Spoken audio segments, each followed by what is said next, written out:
সুন্দর আচরণ মানুষকে বেশি জান্নাতে প্রবেশ করায়। আমরা অনেক সময় ইসলামের এই এসেন্সটা ধরতে পারি না। দেখবেন যে খুব নামাজি স্ত্রীর সাথে খারাপ আচরণ করে, খুব আল্লাহওয়ালা প্রতিবেশীর সাথে ঝগড়াঝাটি, আশেপাশের নেইবরের সাথে, কলিগের সাথে, বন্ধুদের সাথে যে ভালো আচরণ করতে হয়, গুড বিহেভিয়ার করতে হয়, এবং এটাই যে আমাকে সবচেয়ে বেশি জান্নাতে প্রবেশ করানোর মাধ্যম হতে পারে, এটা আমরা ভুলে যাই। প্রাণীদের প্রতি দয়া দেখানো এটা ছোটখাটো কোনো ব্যাপার নয়, এটাই আপনার জান্নাতের কারণ হতে পারে, এটাই আপনার জাহান্নামের কারণ হয়ে যেতে পারে। আল্লাহ রাসূল সাল্লাল্লাহু আলাইহি ওয়াসাল্লাম বলেন, যে ব্যক্তি অন্যকে দয়া দেখায় না, আল্লাহ তাআলা তার প্রতি দয়া দেখায়। এই দুনিয়াতে যারা আছে তোমরা তাদের প্রতি দয়া দেখাও, যিনি আকাশে আছেন তিনি তোমাদের প্রতি দয়া দেখাবেন। আসসালামু আলাইকুম ওয়া রাহমাতুল্লাহি ওয়া বারাকাতুহু। ডিআরএমসি ইসলামিক কালচারাল ক্লাব কর্তৃক আয়োজিত আজকের এই third DRMC national Islamic cultural festival and book fair 2026-এ আপনারা যারা উপস্থিত হয়েছেন তাদের সবাইকে জানাচ্ছি আন্তরিক শুভেচ্ছা এবং মোবারকবাদ। আমরা শুরুতে আল্লাহ রাব্বুল ইজ্জত ওয়াল জালালের দরবারে শুকরিয়া জ্ঞাপন করছি, যিনি আমাদেরকে আজকের এই চমৎকার এই অনন্য আয়োজনে একত্রিত হওয়ার সুযোগ করে দিয়েছেন। এই চমৎকার পরিবেশে আমরা সবাই পড়ছি কালিমাতুশ শুকর, আলহামদুলিল্লাহ। আল্লাহ রাসূল সাল্লাল্লাহু আলাইহি ওয়া আলিহি ওয়াসাল্লামের প্রতি লাখো কোটি দুরুদ এবং সালাম প্রেরণ করে আমি আমার মূল আলোচনা শুরু করছি। আমাকে সুনির্ধারিত একটা টপিকে কিছু আলোকপাত করতে বলা হয়েছে। টপিকটা হচ্ছে দ্য এক্সাম্পলারি প্রফিটিক বিহেভিয়ার, অর্থাৎ আল্লাহ রাসূল সাল্লাল্লাহু আলাইহি ওয়া আলিহি ওয়াসাল্লামের অনুপম চরিত্র।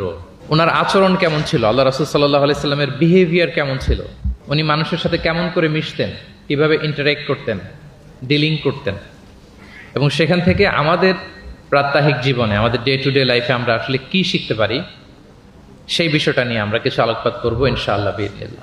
আম্মা জান আয়েশা রাদিয়াল্লাহু তাআলা আনহাকে যখন জিজ্ঞেস করা হতো যে কাইফা কানা খুলুকু রাসূলিল্লাহ, হে আম্মা জান আমাদের প্রিয় নবীজির আচরণ কেমন ছিল, তিনি বলতেন কানা খুলুকুহু আল কোরআন। রাসূল সাল্লাল্লাহু আলাইহি ওয়াসাল্লামের আচরণ ছিল কোরআনের আচরণ। মানে পুরো কোরআনে থিওরিটিক্যালি যা বলা আছে আমাদের প্রিয় নবীজির জীবনে প্র্যাকটিক্যালি সেটা করে দেখানো আছে। তিনি যখন মদিনার রাস্তা দিয়ে হেঁটে যেতেন, as if a living Quran is walking on the street, মনে হতো একটা জীবন্ত কোরআন মদিনার রাস্তা দিয়ে হেঁটে হেঁটে যাচ্ছে। কানা খুলুকুহু আল কোরআন। তো উনি কিভাবে মানুষের সাথে আচরণ করতেন? উনি কি হুট করে রেগে যেতেন আমাদের মতো? কর্কশ ভাষী ছিলেন? বাজে আচরণ করতেন কারোর সাথে? ওনার ব্যবহার দিয়ে, বিহেভিয়ার দিয়ে কখনো কারো মনে কষ্ট দিয়েছেন এমনটি কি আমরা কখনো কেউ শুনেছি? না, নেভার এভার। আল্লাহ তাআলাও কিন্তু কর্কশ ভাষীকে, অশ্লীল ভাষীকে, কঠোর ভাষীকে তিনি পছন্দ করেন না। এবং মুমিন মাত্রই সে ভদ্র হবে, নম্র হবে, সুভাষী হবে। এবং এই সুন্দর আচরণ বা কোমল আচরণকে আল্লাহ রাসূল সাল্লাল্লাহু আলাইহি ওয়াসাল্লাম সব কাজের অলংকার বলেছেন। যেই ব্যক্তি থেকে কোমলতাকে সরিয়ে নেওয়া হয়েছে তার থেকে সব ধরনের খায়েরকে সরিয়ে নেওয়া হয়েছে। যার মধ্যে কোমলতা নেই, মানে সুন্দর আচরণ নেই, তার মধ্যে কোনো খায়ের নেই, তার মধ্যে কোনো কল্যাণ নেই। আমরা যদি আল্লাহ রাসূল সাল্লাল্লাহু আলাইহি ওয়া আলিহি ওয়াসাল্লামের পুরো বায়োগ্রাফিটা একটু স্ক্যান করি, সংক্ষেপে দেখার চেষ্টা করি, তাহলে দেখব যে তিনি বড় ছোট, নারী পুরুষ, শত্রু বন্ধু নির্বিশেষে সবার সাথে খুব অমায়িক আচরণ করতেন, চমৎকার আচরণ করতেন। এবং রাসূল সাল্লাল্লাহু আলাইহি ওয়াসাল্লামের এই চমৎকার আচরণে মুগ্ধ হয়ে অনেক ঘোরতর শত্রু তার বন্ধুতে পরিণত হয়েছিল। সুবহানাল্লাহ বিহামদি। এবং এত ভালো আচরণের অধিকারী ব্যক্তিত্ব হয়েও তিনি আল্লাহর কাছে দোয়া করতেন যে আল্লাহ, আপনি আমার দেহটাকে, আমার দেহ সৌষ্ঠব, আমার দৈহিক অবয়ব যেরকম সুন্দর করেছেন, আমার চরিত্রটাকে, আমার আচরণটাকেও আল্লাহ আপনি সুন্দর করে দিন। এত সুন্দর আচরণের অধিকারী হওয়ার পরেও তিনি বলতেন আল্লাহুম্মা হাসসানতা খালকি ফাহাসসিন খুলুকি, মানে হে আল্লাহ আপনি আমাকে দেখতে যেরকম সুন্দর বানিয়েছেন। আল্লাহ রাসূল সাল্লাল্লাহু আলাইহি ওয়াসাল্লামের চেয়েও দেখতে সুন্দর কোনো মহাপুরুষ কি পৃথিবীতে এসেছিল? এত সুন্দর মানুষ হওয়া সত্ত্বেও তিনি আল্লাহর কাছে দোয়া করতেন, আল্লাহ আমি দেখতে যেমন সুন্দর আমার আচরণটাও যেন তেমন সুন্দর হয়। আপনারা আয়নার সামনে দাঁড়ালে এই দোয়াটা পড়েন? আয়নার সামনে দাঁড়িয়ে এই দোয়াটা পড়তে হয় যে আল্লাহুম্মা হাসসানতা খালকি ফাহাসসিন খুলুকি, আল্লাহ আমাকে দেখতে যেরকম সুন্দর বানিয়েছেন আমার আচরণটাও আপনি সুন্দর করে দিন। এবং আল্লাহ রাসূল সাল্লাল্লাহু আলাইহি সাল্লাম তিনি ইরশাদ করেছেন, দুটি জিনিস মানুষকে সবচাইতে বেশি আল্লাহর জান্নাতে প্রবেশ করাবে। একটি হচ্ছে তাকওয়াল্লাহ, আল্লাহর ভয়, আর একটি হচ্ছে হুসনুল খুলুক, সুন্দর আচরণ। রিপিট, আমি আবারও বলছি, দুটি জিনিস মানুষকে সবচাইতে বেশি আল্লাহর জান্নাতে প্রবেশ করায়। একটি হচ্ছে আল্লাহর ভয়, তাকওয়াল্লাহ, আরেকটি হচ্ছে সুন্দর আচরণ, হুসনুল খুলুক। এখানে বলা হয়নি যে নামাজ মানুষকে বেশি জান্নাতে প্রবেশ করাবে, রোজা প্রবেশ করাবে, যাকাত করাবে, হজ করাবে, এমন কিছু বলা হয়েছে না। বরং সুন্দর আচরণ মানুষকে বেশি জান্নাতে প্রবেশ করায়। আমরা অনেক সময় ইসলামের এই এসেন্সটা ধরতে পারি না। দেখবেন যে খুব নামাজি কিন্তু খিটখিটে মেজাজের লোক, খুব নামাজি স্ত্রীর সাথে খারাপ আচরণ করে, খুব আল্লাহওয়ালা প্রতিবেশীর সাথে ঝগড়াঝাটি, খুব নামাজি মানুষ কলিগের সাথে সম্পর্ক ভালো নাই, এরকম লোক আমাদের সমাজে আছে না নাই বলেন? তার মানে ইসলামের যে ট্রু এসেন্স এটা ধরতে পারে নাই। আশেপাশের নেইবরের সাথে, কলিগের সাথে, বন্ধুদের সাথে, সহপাঠীদের সাথে যে ভালো আচরণ করতে হয়, গুড বিহেভিয়ার করতে হয়, এবং এটাই যে আমাকে সবচেয়ে বেশি জান্নাতে প্রবেশ করানোর মাধ্যম হতে পারে, এটা আমরা ভুলে যাই। প্রিয় বন্ধুরা, আমরা যেন এই ব্যাপারটাকে ছোট মনে না করি। সবচেয়ে বেশি জান্নাতে মানুষকে প্রবেশ করায় তাকওয়াল্লাহ, হুসনুল খুলুক, আল্লাহর ভয়, আরেকটা কি? সুন্দর আচরণ। অনেক ছোট ছোট বন্ধুদেরকে আমি দেখতে পাচ্ছি অডিয়েন্সের মধ্যে। আমরা আমাদের সহপাঠীদের সাথে, বন্ধুদের সাথে ভালো আচরণ করব তো আজকে থেকে? হ্যাঁ, সাউন্ড খুব অল্প হয়েছে, আমি শুনি নাই, আরো জোরে করবো কিনা? ইনশাআল্লাহ আমরা ভালো আচরণ করব, এবং আমার সহপাঠীদের সাথে, বন্ধুদের সাথে ভালো আচরণ, এটাই আমাকে জান্নাতে প্রবেশ করাবে ইনশাআল্লাহ। বলি সবাই। একটা চমৎকার হাদিস দিয়ে আমার মূল আলোচনা শুরু করি। আল্লাহ রাসূল সাল্লাল্লাহু আলাইহি ওয়া আলিহি ওয়াসাল্লাম তিনি বলেন, আনা যাঈমুন বিবাইতিন ফি রাবাদিল জান্নাতি লিমান তারাকাল মিরাআ ওয়া ইন কানা মুহিক্কান। প্রিয় নবীজি বলেন যে আমি ওই ব্যক্তিকে জান্নাতের আঙ্গিনায় একটা ঘরের সুসংবাদ দেই যে তর্ক করার সময় নিজের সঠিক, সে হকের উপর আছে, এটা জেনেও সে তর্ক করে না। তর্ককে, আর্গুমেন্টকে, ডিবেটকে স্যাক্রিফাইস করে, যে না আমি ঝগড়ায় যাব না, যদিও সেই সঠিক, এরকম স্যাক্রিফাইস যে করে জান্নাতের আঙ্গিনায়, তাকে আমি একটা ঘরের সুসংবাদ দেই। এরপর প্রিয় নবীজি বলছেন, অবি বাইতিন ফি ওয়াসাতিল জান্নাতি লিমান তারাকাল কাযিবা ওয়া ইন কানা মাজিহান। আর আমি ওই ব্যক্তিকে জান্নাতের মাঝামাঝি স্তরে একটা ঘরের সুসংবাদ দিচ্ছি, যে ব্যক্তি কৌতুক করেও মিথ্যা বলে না। He was kidding, he was joking, but he never tells a lie. মজা করতেছে, জোক করতেছে, কিন্তু জোকের মধ্যেও সে কি করে না? মিথ্যা বলে না। তাকে জান্নাতের মাঝামাঝি স্তরে আমি একটা ঘরের গ্যারান্টি দিচ্ছি। এরপর আল্লাহ রাসূল সাল্লাল্লাহু আলাইহি ওয়াসাল্লাম বলতেছেন, ওয়াবি বাইতিন ফি আ'লাল জান্নাতি লিমান হাসানা খুলুকা। আর আমি এট দ্য ভেরি হাই, মানে পিক অফ দ্য প্যারাডাইস, জান্নাতের একেবারে সর্বোচ্চ স্তরে একটা বাসভবনের গ্যারান্টি ওই ব্যক্তিকে দেই যে অন্যের সাথে ভালো আচরণ করে। মানে হাসানা খুলুকা, যে তার চরিত্রটাকে সুন্দর করেছে, যার আচরণটাকে সুন্দর করেছে, যার আচরণটা অমায়িক আচরণ, মাধুর্যপূর্ণ আচরণ, ওই ব্যক্তিকে আমি at the highest peak of paradise, জান্নাতের সর্বোচ্চ চূড়ায় একটা বাসভবনের গ্যারান্টি দিচ্ছি। আল্লাহু আকবার। তাহলে আমার আশেপাশে যারা আছে তাদের সাথে ভালো আচরণ করা, গুড বিহেভিয়ার করা, এটা ছোটখাটো কোনো বিষয় নয়, এটা অনেক গুরুত্বপূর্ণ একটা বিষয়। কিন্তু আমরা অনেক সময় এটার গুরুত্বটা বুঝতে পারি না, এটাকে ছোট করে দেখি। তো সম্মানিত বন্ধুরা, আমরা দেখবো যে আমাদের প্রিয় নবীজি অন্যের সাথে কিভাবে আচরণ করেছেন। তিনি শিশুদের সাথে কিভাবে মিশেছেন, প্রাণীর প্রতি ওনার নবীজের আচরণ কেমন ছিল, শিশুদের সাথে কেমন ছিল, নারীদের সাথে কেমন ছিল, সাহাবাদের সাথে কেমন ছিল, কর্মচারীদের সাথে আচরণ কেমন ছিল, নিজের স্ত্রীদের সাথে কেমন ছিল, প্রতিবেশীর সাথে কেমন ছিল, যুদ্ধবন্দীদের সাথে প্রিয় নবীজের আচরণ কেমন ছিল, ভিক্ষুকের সাথে আচরণ কেমন ছিল, এমনকি যুদ্ধের ময়দানে শত্রুদের সাথে প্রিয় নবীজের আচরণ কেমন ছিল। এই 10টি পয়েন্টে দ্য এক্সাম্পলারি প্রফেটিক বিহেভিয়ার, এই শিরোনামে আমরা কিছু কথা আজকে শুনবার চেষ্টা করব। আমরা শুরুতে একটু দেখার চেষ্টা করি যে পশু, পাখি, প্রাণী, এই প্রাণী জগতের প্রতি প্রিয় নবীজির আচরণ কেমন ছিল। প্রিয় নবী যে প্রাণীদের প্রতি খুব দয়াদ্র ছিলেন, তার বায়োগ্রাফিতে, জীবনীতে এরকম অসংখ্য নজির পাওয়া যায়। কারণ আল্লাহ তাআলা তাকে রাহমাতাল লিল আলামিন, ওমা আরসালনাকা ইল্লা রাহমাতাল লিল আলামিন, I've sent you as a mercy for the entire universe. আল্লাহ বলছেন, আমি গোটা বিশ্বের জন্য, সবার জন্য আপনাকে ব্লেসিংস এন্ড মার্সি করে প্রেরণ করেছি। He was a mercy for all. সবার জন্য তিনি রহমত হয়ে এসেছিলেন। মানুষের জন্য যেমনি রহমত, ম্যানকাইন্ড, জিনদের জন্য তিনি রহমত, জিনকাইন্ডের জন্য, ইভেন অ্যানিমালস, প্রাণীকুলের জন্য তিনি রহমত হয়ে পৃথিবীতে এসেছেন। মানুষের প্রতি তিনি যেমনি দয়া দেখিয়েছেন, প্রাণীদের প্রতিও দয়া দেখিয়েছেন। ছোট্ট একটা হাদিস দিয়ে শুরু করি। আমরা রাসূল সাল্লাল্লাহু আলাইহি ওয়াসাল্লামের এই এক্সাম্পলারি প্রফেটিক বিহেভিয়ার, এটা থ্রু দ্য লেন্স অফ সিরা and through the lens of সুন্নাহ, সুন্নাহর পরতে পরতে, রাসূল সাল্লাল্লাহু আলাইহি ওয়াসাল্লামের সিরাতের পরতে পরতে আমরা দেখবার চেষ্টা করব যে তিনি কেমন আচরণ করতেন সবার সাথে। একবার তিনি একটা খেজুর বাগানে প্রবেশ করলেন মদিনাতে। তো প্রবেশ করার পর তিনি দেখতে পেলেন যে দূর থেকে একটা উট কান্না করে করে রাসূল সাল্লাল্লাহু আলাইহি ওয়াসাল্লামের কাছে ছুটে আসছে। একটা উট কান্না করে আসতেছে। রাসূল সাল্লাল্লাহু আলাইহি ওয়াসাল্লামের দেখে অত্যন্ত দয়া হলো, মায়া হলো, যে উটটা কেন কান্না করতেছে, এত বেশি কেন কান্না করতেছে। আল্লাহ রাসূল সাল্লাল্লাহু আলাইহি ওয়া আলিহি ওয়াসাল্লাম তিনি মমতা ভরে ওনার হাত দিয়ে উটের মাথায় আদর করতে আরম্ভ করলেন। প্রিয় নবীজির এই মমতা মাখা হাত বোলানো পেয়ে উটের কান্না বন্ধ হলো, এবং রাসূল সাল্লাল্লাহু আলাইহি ওয়াসাল্লামের কানে কি কি যেন বলল উট, এটা অন্যরা বুঝতে পারছে না। তো এরপর রাসূলুল্লাহ ইসলাম খুঁজতে আরম্ভ করলেন যে উটের মালিককে। একজন আনসারী যুবক সাহাবী আসলো। তখন রাসূলুল্লাহ ইসলাম বললো যে তোমার এই উট আমার কাছে তোমার ব্যাপারে নালিশ করেছে যে তুমি একে ক্ষুধার্ত রাখো, কিন্তু একে দিয়ে অনেক কাজ করাও। তুমি কি বোবা, এই নিরীহ প্রাণীটার ব্যাপারে আল্লাহকে ভয় করো না? কিয়ামতের দিন এটাই তোমার জাহান্নামের কারণ হয়ে যেতে পারে। খবরদার, এই নিরীহ প্রাণীটার ব্যাপারে তুমি আল্লাহকে ভয় করো। দেখেন, প্রিয় নবীজি উটের মাথায় হাত বুলিয়ে উটের কান্না বন্ধ করেছিলেন এবং উটের মালিককে ওসিয়ত করেছেন যে খবরদার, প্রাণীর প্রতি কখনো এরকম রূঢ় কঠিন আচরণ করা যাবে না, তাদের প্রতি রহম দিল হইতে হবে। এভাবে আপনি সিরাতের পরতে পরতে অনেক ঘটনা পাবেন। আজকের এই সংক্ষিপ্ত পরিসরে এত এত রেফারেন্স হয়তো আমার উল্লেখ করা সম্ভব হবে না, এবং অ্যারাবিক টেক্সটগুলো বলে বলে অর্থ করে শোনানো অনেক সময় লেগে যাবে। আমি শুধু মূল কথাগুলো, বুলেট পয়েন্টসগুলো আপনাদের সাথে শেয়ার করবার চেষ্টা করবো ইনশাআল্লাহ বিইذনিল্লাহ। এই যে প্রাণীর প্রতি দয়া, ইসলামের একটা মূলনীতি হচ্ছে মুমিনের জীবনের প্রতিটি কাজে ইহসানের পরশ থাকতে হবে। আল্লাহ তাআলা আমাদের সব কাজে ইহসানকে আবশ্যক করেছেন। আল্লাহ রাসূল সাল্লাল্লাহু আলাইহি সাল্লাম বলেছেন যে ফাইদা ক্বাতালতুম ফাআহসিনুল কিতলা, কাউকে হত্যা করতে হলেও ইহসানের সাথে হত্যা করতে হবে। ধরুন যে অপরাধের কারণে আদালত কর্তৃক সাব্যস্ত হলো যে একজন মৃত্যুদণ্ড প্রাপ্ত আসামি, তো তাই বলে কি আপনি যা ইচ্ছা তার সাথে করতে পারবেন? তার নাক কেটে ফেলা, কান কেটে ফেলা, তার অঙ্গহানি করা, এলোপাথারি ছুরিকাঘাত করা করতে পারবেন না। ইদা ক্বাতালতুম ফাআহসিনুল কিতলা, এটাও ইহসানের সাথে করতে হবে। দেখেন, হত্যার মতো একটা কাজ ইহসানের সাথে করতে হবে। ওয়া ইদা যাবাহতুম ফাআহসিনুয যাবহা, প্রিয় নবীজি বলেন তোমরা যখন জবেই করবে, কুরবানি করবে, এখানেও ইহসানের সাথে করবে। আল্লাহু আকবার। করতেছি জবাই, করতেছি কি? বলেন সবাই আমার সাথে, করতেছি কি? জবাই।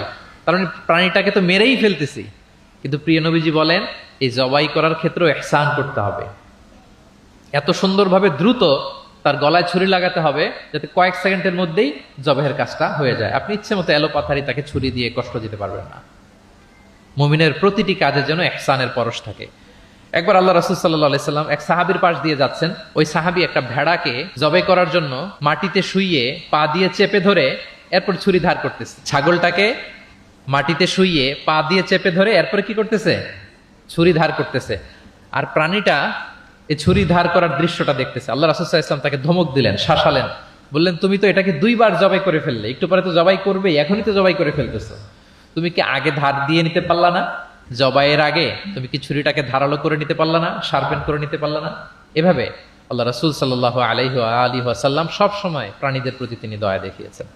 এবং তিনি বনি ইসরায়েলের একটা ঘটনা বলতে যেয়ে তিনি বলেছেন যে একজন প্রস্টিটিউট লেডি, ব্যভিচারী নারী, যার জন্য জাহান্নাম বরাদ্দ ছিল, কিন্তু একটা তৃষ্ণার্ত কুকুরকে পানি খাওয়ানোর কারণে আল্লাহ তাআলা ওই পাপাচারী নারীকে জান্নাত দান করেছেন। সুবহানাল্লাহি বিহামদি। তার জন্য জাহান্নাম ছিল অবধারিত, কিন্তু একটা তৃষ্ণার্ত কুকুরকে পানি পান করার কারণে তাকে জান্নাত দিয়েছে কে? আল্লাহ সুবহানাহু ওয়া তাআলা। তাও কেমন একটা প্রাণীকে? কুকুরকে। আমরা গুরুত্বই দেই না। সামান্য একটা কুকুরকে দয়া দেখানোর কারণে আল্লাহ তাআলা এই জাহান্নামী নারীকে জান্নাত দান করেছেন। আমরা যদি খেয়াল করি যে আমরা আমাদের সমাজে কুকুর বিড়াল দেখলে কি করি বলেন তো? রাস্তাঘাটে দেখি, অডিয়েন্সের কাছ থেকে আমি একটু শুনি, কি করি আমরা? তাড়িয়ে দেয়। আর কি করি? ঢিল ছুরি। আর কেউ কেউ খাবার দেয়। মাশাআল্লাহ, এই তো, এটাই তো প্রিয় নবীজির সুন্নাহ, আমরা খাবার দিব। এক্স্যাক্টলি। কিন্তু আমি জানি না কেন যেন বাংলাদেশে কুকুর দেখলে, বিড়াল দেখলে কি করে? তাড়ায় দেয়, ঢিল ছোড়ে, লাথি মারে, এরকম করে না অনেক সময়? অপ্রয়োজনে, কোনো প্রয়োজন নেই এটা করে। সবচেয়ে মজার ব্যাপার হচ্ছে মাঝে মাঝে দেখা যায় যে জোড়া লাগা কুকুর যদি দেখা যায়, যে একসাথে দুটো কুকুর, তাদের প্রজননের কারণে তাদের একটা বিশেষ ঋতুতে, বিশেষ সময়ে তাদেরকে এটা করতে হয়। এক অদ্ভুত কারণে মানুষ মানে ক্ষিপ্ত হয়ে ওঠে তাদের প্রতি। কিন্তু আমাদের তো মানবিক হওয়া উচিত ছিল। আশরাফুল মাখলুকাত বলে আমরা নিজেদেরকে দাবি করি। আমাদের কি করা উচিত ছিল? ইগনোর করা উচিত ছিল। Let them do there job. Overlook করার দরকার ছিল। কিন্তু কোনো এক অদৃশ্য কারণে আমরা এরকম দৃশ্য দেখলে হিংস্র হয়ে উঠি, লাঠি দিয়ে মারি, ওখানে মানুষ জড়ো হই। কিন্তু তাদের একটা সফল প্রজননের জন্য, বংশবিস্তারের জন্য এটা প্রয়োজন। তো আমরা যেন এই কাজটা না করি, এরকম নির্মম যেন আমরা কখনো না হই। কারণ প্রাণীদের প্রতি দয়া দেখানো এটা ছোটখাটো কোনো ব্যাপার নয়। এটাই আপনার জান্নাতের কারণ হতে পারে, এটাই আপনার জাহান্নামের কারণ হয়ে যেতে পারে। আল্লাহ রাসূল সাল্লাল্লাহু আলাইহি ওয়া আলিহি ওয়াসাল্লাম বলেন, মান লা ইয়ারহাম লা ইউরহাম। যে ব্যক্তি অন্যকে দয়া দেখায় না, আল্লাহ তাআলা তার প্রতি দয়া দেখায় না। ইরহাম মান ফিল আরদ ইয়ারহামুকুম মান ফিস সামা। এই দুনিয়াতে যারা আছে তোমরা তাদের প্রতি দয়া দেখাও, যিনি আকাশে আছেন তিনি তোমাদের প্রতি দয়া দেখাবেন। তাহলে এই জমিনে কি শুধু আমরাই থাকি নাকি? না পশু পাখি প্রাণী এগুলোও থাকে? এদের প্রতিও যদি আমরা দয়াদ্র হই, মমতা দেখাই, করুণা দেখাই, আমাদের প্রতিও দয়া দেখাবে কে? এবার আওয়াজ করে বলুন তো, আমরা আল্লাহর দয়া পেতে চাই কি চাই না? সবাই চাই। তাহলে প্রাণীদের প্রতি কখনো আমরা যেন নির্মম না হই, অমানবিক না হই, আমরা যেন মানবিক হই। আমরা অনেক উন্নত দেশে দেখি যে হাইওয়েতে একটা সাপ যাচ্ছে, এই সাপ দেখে একটা গাড়ি থেমে গিয়েছে, স্টপ। তার পেছনে পেছনে শত শত গাড়ি স্টপ। তারা বন বিভাগকে নক দেয়, স্থানীয় পুলিশকে ফোন দেয়, তারা এসে সাপটাকে উদ্ধার করে এরপরে গাড়িগুলো চলতে শুরু করে। একটা ভিডিও ক্লিপস আমি এমনও দেখেছি, একটা হাঁস তার বাচ্চাগুলোকে নিয়ে হাইওয়ে পার হচ্ছে। হাঁস তো খুব আস্তে আস্তে হাঁটে, একেবারে পিপিলিকার মতো একটু একটু করে হাঁসের বাচ্চাগুলো যাচ্ছে, শত শত গাড়ি at the middle of the highway stop. আল্লাহু আকবার।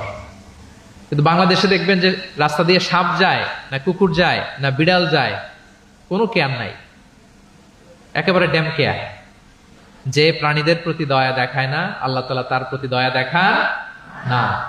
তাহলে প্রিয় নবীজি প্রাণীদের প্রতি কতটা দয়াদ্র ছিলেন, মমতাময় ছিলেন, এটা সবার কাছে ক্লিয়ার? ওকে, মাশাআল্লাহ। লেটস মুভ অন, আমরা সামনের দিকে আগাই। এবার আমরা একটু করে জানার চেষ্টা করি যে শিশুদের সাথে প্রিয় নবীজির আচরণ কেমন ছিল। আমরা সিরাতে এবং হাদিসের দিকে যদি তাকাই তাহলে দেখব প্রিয় নবীজি শিশুদেরকে তাহনিক করে দিতেন। তাহনিক, তাহনিক শব্দটির সাথে কি আপনারা পরিচিত? নাম শুনেছেন? তাহনিক হচ্ছে কোন স্কলারের কাছে দোয়ার জন্য নবজাতক শিশুকে নিয়ে যাওয়া। সে স্কলার খেজুর খেয়ে তার মুখের লালা মিশ্রিত খেজুরের রস দোয়া হিসেবে নবজাতক শিশুর মুখে দিয়ে দিবে, এটাকে বলে তাহনিক। এটাকে কি বলে? আমি করেছি অনেক জায়গায়, অনেক মা বাবা তাদের সন্তানদেরকে নিয়ে এসেছে খেজুর নিয়ে, তা আমরা বিশ্বনবীর সুন্নাহ হিসেবে এটা করে দিয়েছি। আল্লাহ রাসূল সাল্লাল্লাহু আলাইহি সাল্লামের কাছে তাহনিক করতে সাহাবারা আসতো, তিনি শিশুদেরকে পরম মমতায় তাহনিক করে দিতেন। মদিনাতে যখন সাহাবারা আসলো, তাদের কারো ঘরে কোনো সন্তান জন্মাচ্ছিল না। আল্লাহ রাসূল সাল্লাল্লাহু আলাইহি সাল্লামের শ্যালিকা আবু বকর রাদিয়াল্লাহু তাআলা আনহুর কন্যা আয়েশা রাদিয়াল্লাহু তাআলা আনহার বড় বোন আসমা বিনতে আবি বকর, তিনি প্রেগনেন্ট অবস্থায় মক্কা থেকে মদিনায় হিজরত করলেন এবং কোবাতে আসার পরপরই উনি বাচ্চা ডেলিভারি করলেন, পুত্র সন্তান। ওনার ঘর আলোকিত করে জন্ম নিল আব্দুল্লাহ ইবনে জুবাইর।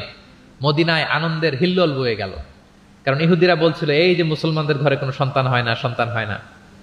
কিন্তু যখনই আসমা বেবি ডেলিভারি করলেন, মুসলমানদের মধ্যে আনন্দের বন্যা। তো ওনার সন্তান আব্দুল্লাহ ইবনে জুবাইরকে সাথে নিয়ে কোলে করে নিয়ে তিনি প্রিয় নবীদের কাছে আসলেন। এসে বললেন, ইয়া রাসূলুল্লাহ, আপনি আমার সন্তানের জন্য দোয়া করে দিন। আল্লাহ রাসূল সাল্লাল্লাহু আলাইহি ওয়াসাল্লাম একটা খেজুর নিয়ে, খেজুর চিবিয়ে ওনার লালা মোবারক মিশ্রিত বরকতময় লালা নিয়ে, খেজুরের রস নিয়ে আব্দুল্লাহ ইবনে জুবাইরের মুখের মধ্যে দিয়ে দিয়েছেন। ও এজন্য আসমা বিনতে আবু বকর সবসময় গর্ব করে বলতেন যে আমার কলিজার টুকরা সন্তান আব্দুল্লাহর পাকস্থলীতে সর্বপ্রথম পৌঁছেছে প্রিয় নবীর লালা মিশ্রিত খেজুরের রস। সুবহানাল্লাহ ওয়া বিহামদিহি। আল্লাহ রাসূল সাল্লাল্লাহু আলাইহি ওয়াসাল্লাম এরকম তাহনিক করতেন। আপনারাও সুযোগ হলে আপনাদের স্থানীয় যে স্কলাররা আছেন, ভালো স্কলার, আল্লাহওয়ালা মানুষ, তাদের কাছে সন্তানদেরকে নিয়ে তাহনিক করাবে। প্রিয় নবীজি তাহনিক করতেন।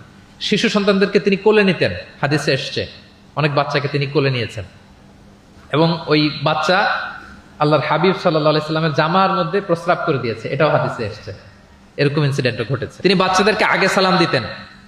কি করতেন? আমরা দেই, এই যে ছোট বাচ্চারা বলতেছে না, ওদের পক্ষে গেছে কথা। এই জন্য তোমাদের আব্বু আম্মু তোমাদেরকে আগে সালাম দেয় না? দেয় নাকি দেয় না? তাহলে আমরা আগে সালাম দিব বাচ্চাদের। আমাদের সালাম দেয়া দেখেই তারাও সালামের ব্যাপারে আস্তে আস্তে অভ্যস্ত হবে। প্রিয় নবীজি বাচ্চাদের আগে সালাম দিতেন, গালে হাত বুলিয়ে দিতেন, মাথায় হাত বুলিয়ে দিতেন, হাদিসে এসছে। জাবির ইবনে সামুরা একজন সাহাবী, তিনি ওনার শৈশবকালের স্মৃতিচারণ করছেন। তিনি বললেন, একবার মসজিদে নবীর পাশে আমরা কিছু বাচ্চারা দাঁড়িয়েছিলাম। প্রিয় নবীজি নামাজ শেষ করে বেরোলেন, প্রতিটি বাচ্চার গালে তিনি হাত বুলিয়ে দিচ্ছেন। দিতে দিতে এলো আমার পালা। তিনি শৈশবের স্মৃতিচারণ করে বলছেন যে প্রিয় নবীজি যখন আমার গালে হাত লাগালেন, আমি একটা হিম শীতল পরশ অনুভব করলাম। এবং তিনি বললেন যে মদিনার বাজারে যখন আতরওয়ালারা আসতো, আতরের যে প্যাকেট বা লাগেজ উনি যখন খুললে একটা চমৎকার স্মেল আসতো প্রিয় নবীজির হাত থেকে, আমরা ওইরকম একটা সুগন্ধির গন্ধ পেলাম। আল্লাহু আকবার। তাহলে বাচ্চাদের দেখলে তিনি মাথায় এবং গালে হাত বুলিয়ে দিতেন।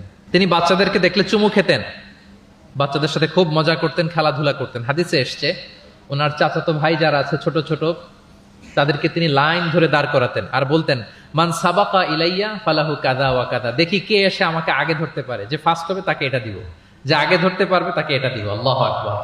এবং তারাও আনন্দে উৎফুল্ল হয়ে দৌড়াতে দৌড়াতে কেউ প্রিয় নবীজির বুকের উপরে এসে ঝাপটে পড়তো, কেউ কাঁধে উঠতো, কেউ পিঠে উঠতো, এভাবে দৌড়ে বিষ্ণু ইসলামের কাছে তারা আসতেন। এবং মাঝে মাঝে তিনি শিশুদের মধ্যে কোনো ভুলভাল কিছু দেখলে শুধরে দিতেন। ওমর ইবনে আবি সালামা রাদিয়াল্লাহু তাআলা আনহু তিনি বলছেন, আমি যখন ছোট ছিলাম একবার প্রিয় নবীজির কোলে বসা ছিলাম, আমাদের সামনে খাবার দেয়া হলো, তো আমি খাবারের এখান থেকে নেই ওখান থেকে নেই, এদিক সেদিক থেকে খাবার নিচ্ছি।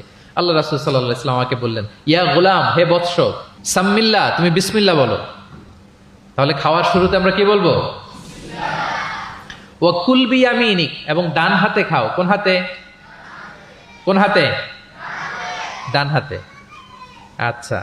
ওয়াকুল বিয়ামিনিক ওয়াকুল মিম্মা ইয়ালিক, আর তোমার সামনে যেটা আছে ওখান থেকে খাও। ডানে বায়ে সামনে পিছনে এদিক থেকে ছোটাছুটি করে টানাটানি করো না। তিনি বলেন যে বিশ্বনবী যখন আমাকে এই গাইডলাইন দিলেন, তারপর থেকে আজীবন আমি এই সিস্টেমেই খেয়েছি, আজীবন এই সিস্টেমেই খেয়েছি। তাহলে এটিকেটস অফ হ্যাভিং ফুড, খাবারের যে এটিকেটস, রাসূল সাল্লাল্লাহু আলাইহি ওয়াসাল্লাম বাচ্চাকে শিখিয়ে দিলেন। আরেক হাদিসে এসছে সাদাকার খেজুর স্তূপ করা ছিল মদিনায়, যাকাতের খেজুর। হঠাৎ ওনার নাতি, আল্লাহ রাসূল সাল্লাল্লাহু আলাইহি ওয়াসাল্লামের নাতি হাসান রাদিয়াল্লাহু তাআলা আনহু যাকাতের খেজুর একটা নিয়ে খাওয়া শুরু করলেন। ছোট মানুষ, কোনটা যাকাতের খেজুর আর কোনটা খাওয়া যাবে এটা তো উনি বুঝতেন না। ছোট্ট মানুষ যাকাতের খেজুর খাওয়া শুরু করলেন। দূর থেকে প্রিয় নবীজি দেখে দৌড়ে গেলেন, দৌড়ে মুখ থেকে টেনে খেজুরটা বের করলেন। হাদিসে এসেছে প্রিয় নবীজি বলতে আরম্ভ করলেন, ইরমি বিহা কিখ কিখ। এটা একটা আরবিক এক্সপ্রেশন। কিখ কিখ মানে আমরা বাংলায় যেটা বলি ওয়াক, থু থু, থু মেরে ফেলে দাও। হাসান রাদিয়াল্লাহু তাআলা আনহু তিনি বললেন যে নানা ভাই, থু মেরে ফেলে দাও। আল্লাহ তাআলা, তুমি কি জানো না, আন্না লা নাআকুলু সাদাকা, আমরা হাশিমি খানদান, আমরা কখনো সাদাকার কিছু খেতে পারবো না। আল্লাহু আকবার। তাহলে দ্য কনসেপ্ট অফ হালাল এন্ড হারাম ছোটবেলা থেকে তিনি শিখাই দিলেন নাতিকে। এভাবে শিশুদেরকে আদর করতেন, ভালোবাসা দিতেন, মায়া মমতায় জড়িয়ে রাখতেন এবং ভুল করলে পরম মমতায় শুধরে দিতেন। তাহলে শিশুদের সাথে প্রিয় নবীজির কেমন আচরণ আমরা বুঝতে পারছি। তিনি শিশুদের প্রতি কতটা কনসিডারেট ছিলেন, কতটা তিনি কনসিডারেট ছিলেন আমরা একটা ছোট্ট হাদিস থেকে শুনি। একবার তিনি কোন এক নামাজে দীর্ঘ লম্বা সিজদা করে দিলেন, দীর্ঘ লম্বা, এত লম্বা সিজদা কখনো তিনি করেন না। নামাজ শেষে সাহাবারা জিজ্ঞেস করলেন, ইয়া রাসূলুল্লাহ, আপনি কি সিজদার মধ্যে অসুস্থ হয়ে গেলেন নাকি, অথবা কোরআনের আয়াত নাজিল হলো নাকি? এত দীর্ঘ সিজদা তো ফরজ নামাজে কখনো করতে দেখি না। রাসূল সাল্লাল্লাহু আলাইহি ওয়াসাল্লাম বললেন, কুল্লু যালিকা লাম ইয়াকুন, না একটাও না, ওহিও নাজিল হয়নি, অসুস্থও হয়নি। এবং আমি যখন সেজদায় ছিলাম, আমার নাতি খেলতে খেলতে আমার কাঁধের উপরে চড়ে বসেছে। এখন আমি যদি সেজদা থেকে মাথা উঠাই, তার খেলা তো ইন্টারাপ্ট হয়ে যাবে। এজন্য যতক্ষণ সে মাথার উপরে পিঠের উপরে বসে বসে খেলছিল, আমি সেজদায় লুটিয়ে পড়ে সেজদাটাকে লম্বা করে দিয়েছি। সূক্ষ্ম বিবেচনা বোধ ছিল প্রিয় নবীজির, এবং শিশুদের প্রতি তিনি কতটা কনসিডারেট ছিলেন, এটা ছিল প্রিয় নবীজির শিশুদের সাথে আচরণ। তাহলে প্রাণীদের সাথে তিনি কেমন ছিলেন আমরা জানলাম, শিশুদের সাথে কেমন ছিলেন আমরা জানলাম। এবার আমরা দেখি যে নারীদের সাথে প্রিয় নবীজির আচরণ কেমন ছিল। তিনি নারীদেরকে অত্যন্ত সম্মান করতেন। কি করতেন?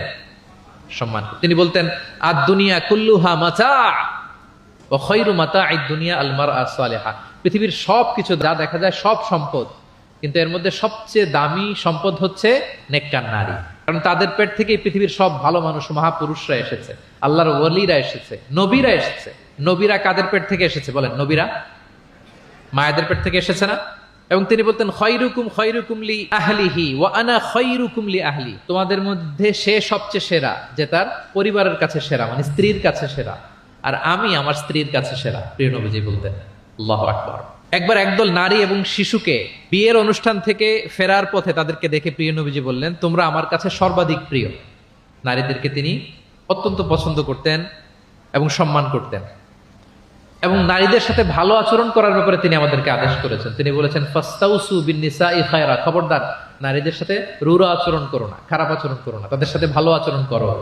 পুরুষদেরকে যেমনি ওটের উপর চড়িয়ে ওট টেনে হিচড়ে নিয়ে যাওয়া হয়, নারীদেরকে যেন এমনি না নেওয়া হয়। তিনি একবার বলছিলেন যে খবরদার, সাওকাকা বিল কাওয়ারির রিফকান বিল কাওয়ারির, মানে নারীদেরকে যখন ওটে চড়িয়ে হাওদাজে চড়িয়ে তোমরা টানো, ওহে সাহাবারা তাড়াহুড়ো করো না, ধীরস্থির ভাবে করো।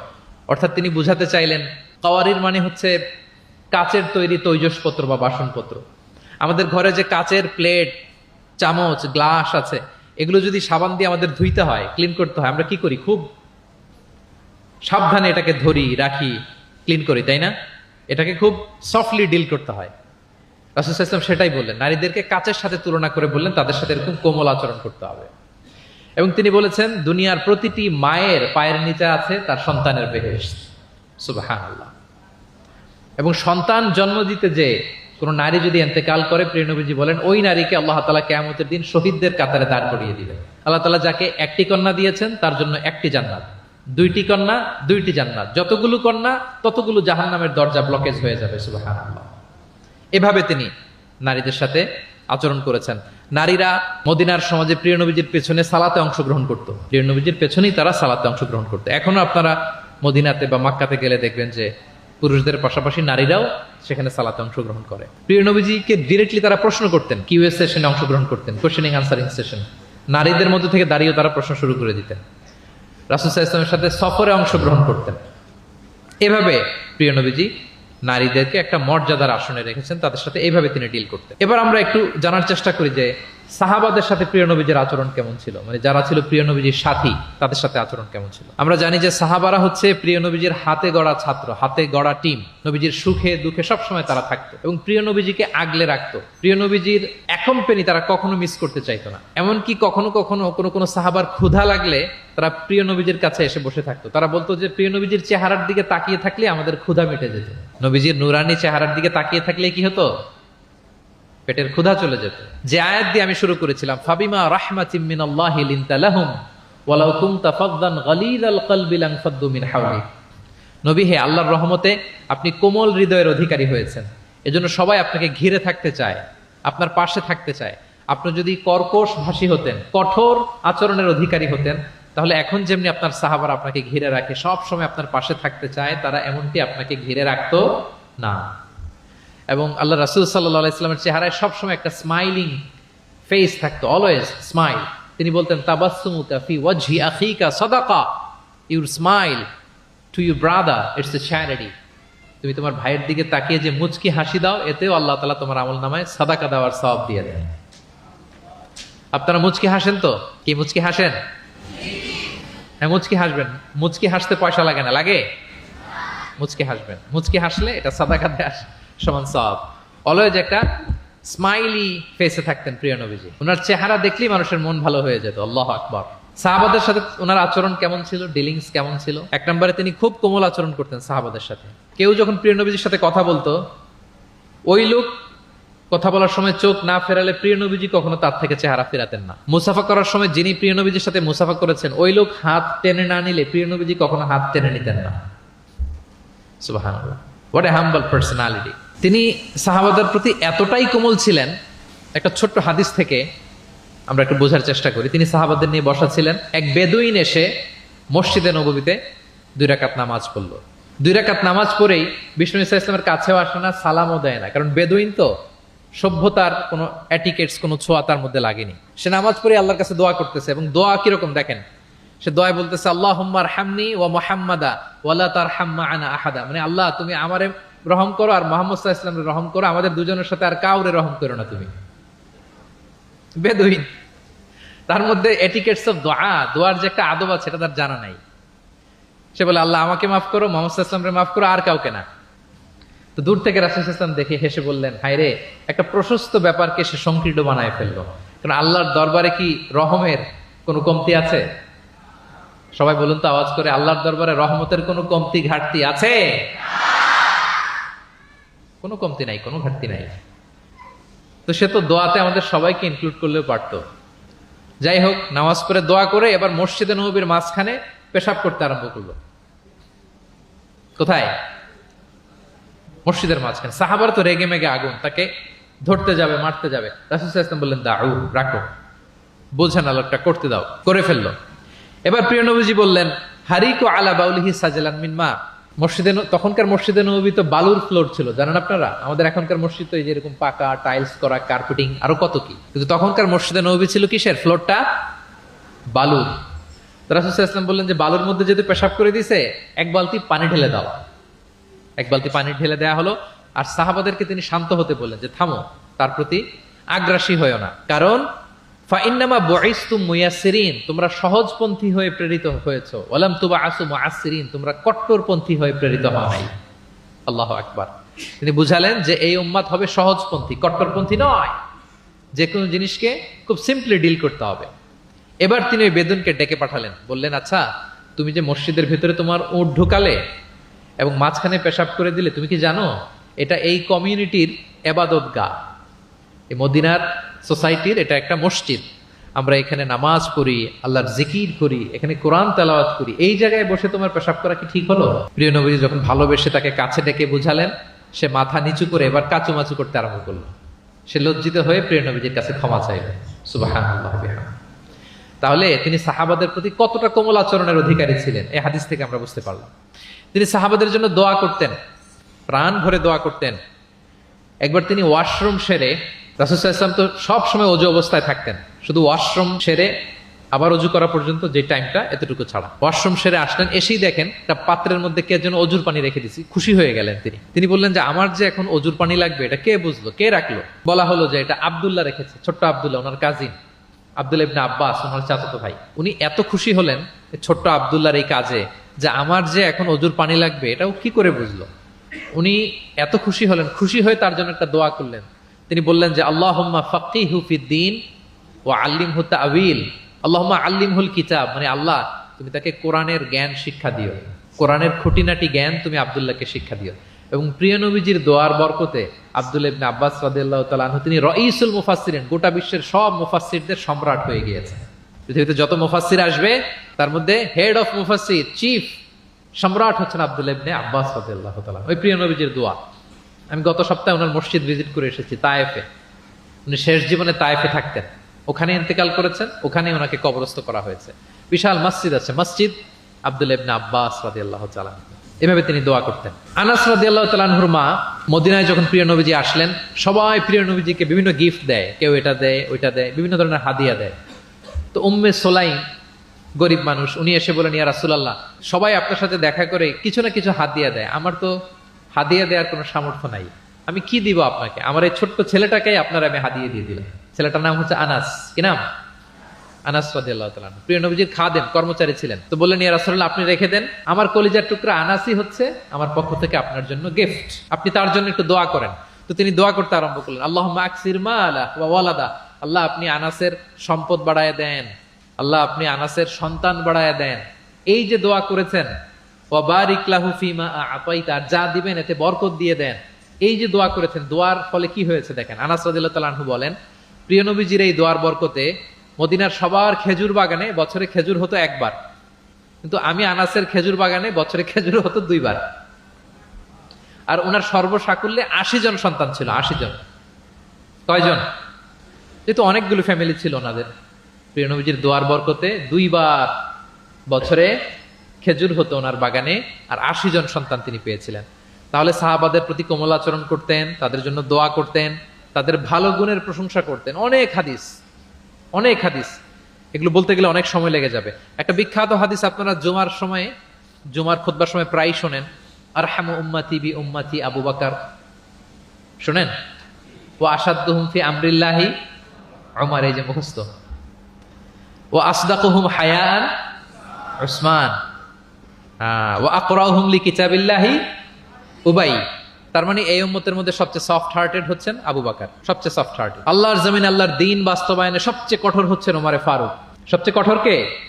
ওমরে ফারুক। সবচেয়ে লজ্জাশীল সাহাবী হচ্ছেন ওসমান। এভাবে তিনি অ্যাপ্রিশিয়েট করতেন। আমরা অনেক সময় মানুষের অ্যাপ্রিশিয়েট করতে চাই না। প্রিয় নবীজি কারোর মধ্যে ভালো কিছু দেখলে কি করতেন? সবাই বলুন, অ্যাপ্রিশিয়েট করতেন। আপনার ছেলের মধ্যেও, আপনার মেয়ের মধ্যেও কোনো ভালো গুণ দেখলে আপনি অ্যাপ্রিশিয়েট করবেন, দোয়া করবেন, উজ্জীবিত হবে সে, ইন্সপায়ার্ড হবে। আমরা অনেক সময় আমাদের ছেলে মেয়েদেরকে উৎসাহ দেই না, তার মধ্যে যে কি কারিশমা আমরা জানিই না, মনে করি যে A+ পাইলেই বুঝি সফল। A+ পায় নাই, পাশের ঘরের কেউ পাইছে, বলে যে যা ওর পা ধোয়া পানি খা, এরকম বলে না বাংলাদেশে? নিজের ছেলে এ প্লাস পায় নাই, পাশের ঘরের একজন পাইছে, তো কি বলে? তার পা ধোয়া। এইটা বলে কিন্তু ওর মনোবল আপনি শুরুতেই নষ্ট করে দিলেন, ভেঙে দিলেন। না, ওর মধ্যে হয়তো অন্য ধরনের কোনো যোগ্যতা আছে, অন্য ধরনের ক্যালিবার আছে। সো তাদেরকে অ্যাপ্রিসিয়েট আমাদেরকে করতে হবে। প্রিয় নবীজি যে কোনো সাহাবীর মধ্যে যে কোনো ভালো গুণ দেখলে তিনি অ্যাপ্রিসিয়েট করতেন। আবু মুসা আল-আশআরী রাদিয়াল্লাহু তাআলা আনহুর কণ্ঠটা ছিল বড় চমৎকার। তিনি একবার বললেন, ইয়া আবা মুসা লাকাদ উতিতা মিজমার মিন মাজামিরি আলি দাউদ। দাউদ নবীর গলায় আল্লাহ যে সুরের ঝংকার দিয়েছে, এই উম্মতের মধ্যে আল্লাহ তোমার গলায় সেই সুরের লহরী ঢেলে দিয়েছে।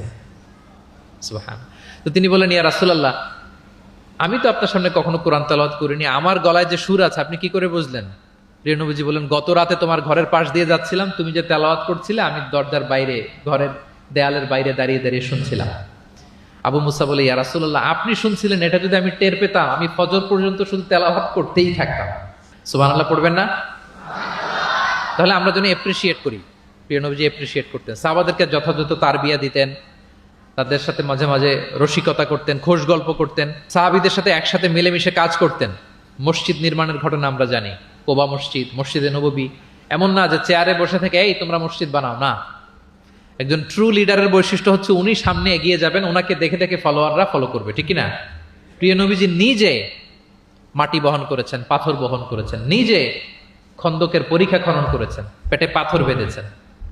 এটা ছিল সাহাবাদের সাথে প্রিয় নবীর ইন্টারাকশন, ডিলিংস, মেলামেশা।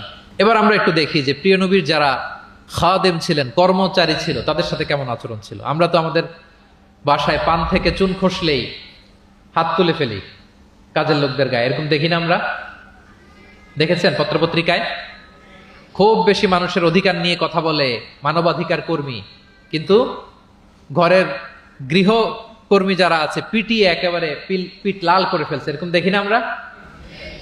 কথার কাজের কোনো মিল নাই। কিন্তু প্রিয় নবীজির বায়োগ্রাফি যদি আমরা স্ক্যান করি তাহলে দেখবো আম্মাজান আয়েশা রাদিয়াল্লাহু তাআলা আনহা বলেন, তিনি কখনো তার কোনো কর্মচারীর গায়ে হাত তুলেননি। আরে হাত তোলা তো দূর কি বাত, তিনি কটু কথাও বলেন নাই, ধমকও দেন নাই। সরাসরি ওনার খাদেম আনাস রাদিয়াল্লাহু তাআলা আনহুর জবানবন্দি শুনুন। ডিরেক্ট কারো ব্যাপারে জানতে হলে আপনি তার ড্রাইভারের কাছ থেকে খোঁজ পাবেন, কর্মচারীর কাছ থেকে খোঁজ পাবেন, মানে ঘরের কাজের বুয়ার কাছ থেকে খোঁজ পাবেন, দারোয়ানের কাছ থেকে খোঁজ পাবেন। বিশ্বনবীর দারোয়ান বা কর্মচারীর কাছ থেকে শুনেন ওনার আচরণের ব্যাপারে। আনাস রাদিয়াল্লাহু তাআলা আনহু বলেন, আমি 1 বছর 2 বছর নয়, টানা 10 বছর বিশ্বনবীর খাদেম ছিলাম। কয় বছর? এই 10 বছরের এই লং পিরিয়ড অফ টাইমে কখনো তিনি আমার কোনো কাজে বিরক্ত হয়ে এই শব্দটা বলেন নাই। তিনি কখনো বলেন নাই যে আনাস এটা কেন করেছো, কখনো বলেন নাই যে আনাস এটা কেন করো নাই, করছো কেন এটাও বলে নাই, এটা করো নাই কেন এটাও বলেন নাই। আল্লাহু আকবার। একবার তিনি ওনার একটা জামা আনতে পাঠালেন আনাসকে, যে আনাস আমার এই জামাটা নিয়ে আস। ছোট্ট আনাস আনতে যে মদিনার রাস্তায় দেখে যে বাচ্চারা খেলাধুলা করে, জামা আনার কথা ভুলে যে সেও বাচ্চাদের সাথে খেলা দেখতে আরম্ভ করছে। এখন আল্লাহ রাসূল সাল্লাল্লাহু আলাইহি ওয়াসাল্লাম অনেকক্ষণ বসে আছেন, কি আমার জামা তো আসে না, আনাসও আসে না, ঘটনা কি? আসে না। তিনি বললেন যে যাই, কি আর করা, নিজের জামা নিজেই নিয়ে আসি। বের হলেন, বের হয়ে দেখেন মদিনার এক গলির মধ্যে মদিনার অন্যান্য বাচ্চাদের সাথে প্রিয় নবীজির আনাস সেখানে দাঁড়িয়ে আছে। তিনি চোখ বড় করলেন না, চোখ লাল করলেন না, ধমক দিলেন না, শাসালেন না, উনিও আস্তে করে আনাস রাদিয়াল্লাহু তাআলা আনহুর পিছনে যে দাঁড়িয়ে রইলেন। এখন খেলা দেখে এদিকে দেখে ওদিকে দেখে দেখতে দেখতে হঠাৎ আনাস রাদিয়াল্লাহু দেখেন যে পিছনে কে দাঁড়িয়ে আছে? স্বয়ং প্রিয় নবীজি দাঁড়িয়ে আছে। উনি ভয় পেয়ে গেলেন। আল্লাহ রাসূল সাল্লাল্লাহু আলাইহি সাল্লাম আনাস রাদিয়াল্লাহু তাআলা আনহুকে কিছুই বললেন না, ধমক দিলেন না, শাসালেন না, পিট্টি দিলেন না, জাস্ট এ স্মাইল, শুধু একটা মুচকি হাসি দিলেন। কি দিলেন? আনাস রাদিয়াল্লাহু তাআলা আনহু বলেন, সেদিনের বিশ্বনবীর সেদিনের মুচকি হাসির শাসন মৃত্যুর আগ পর্যন্ত আমাকে সোজা পথে রেখেছে। তাহলে প্রিয় বন্ধুরা, শাসন করতে জানলে বেদ দিয়ে শাসন করতে হয় না, গায়ে হাত তুলতে হয় না, ধমকাতে হয় না। শাসন করতে জানলে সামান্য একটা মুচকি হাসি দিয়ে শাসন করা যায়, ঠিক কিনা বলেন? কর্মচারীদের সাথে বিশ্বনবী সাল্লাল্লাহু আলাইহি ওয়াসাল্লামের আচরণ ছিল ঠিক এমন। এবার আমরা দেখি স্ত্রীদের সাথে কেমন আচরণ করতেন তিনি। স্ত্রীদেরকেও তিনি আগে সালাম দিতেন। স্ত্রীদেরকে কি করতেন? আগে সালাম দিতেন।